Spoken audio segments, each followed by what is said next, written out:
Greetings to everyone. Our project title is Generation of Bioelectricity from Food Waste. For this project, the materials required are 2 plastic container, plastic tube or pipe, cotton rope, agar solution with excess salt, that is sodium chloride, connecting wires, multimeter, M-seal, steel mesh, potassium permanganate solution, wet sand, and waste food as feed. First, we are setting up the anode compartment. We are taking a container and filling it with mud from the bottom of a lake, which is rich in microorganisms that act as an inoculum for the anaerobic respiration.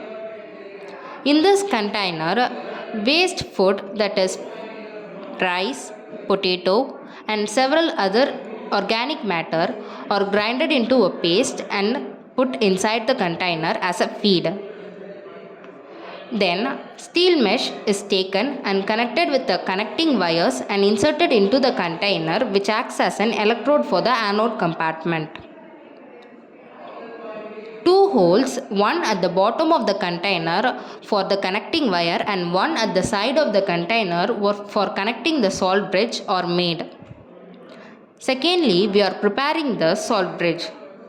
For this, agar solution is taken with excess amount of sodium chloride and heated in a photochemical reactor for about 79 degrees Celsius.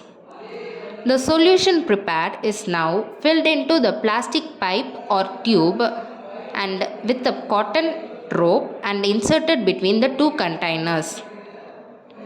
The holes for inserting the salt bridge are sealed with M-seal so that the liquid or the material inside the container does not flow outside.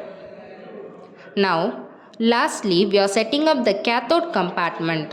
For this, we are taking 2 liters of water and mixing it with 6.6 gram of potassium permanganate, which creates 0.1 normality solution of KMnO4.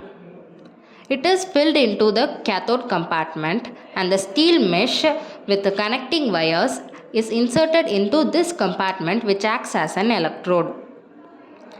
Similarly to the anode compartment, 2 holes from the one on the side and one on the top are made. Excessively, several holes are made on the top of the container, as in this compartment aerobic respiration takes place. The holes at the side of the container for connecting the salt bridge are sealed with M-seal. Now, the connecting wires are connected to the multimeter, which shows the voltage reading. The reading obtained is in direct current. The value we obtained for 150 gram of food waste is 390 volts.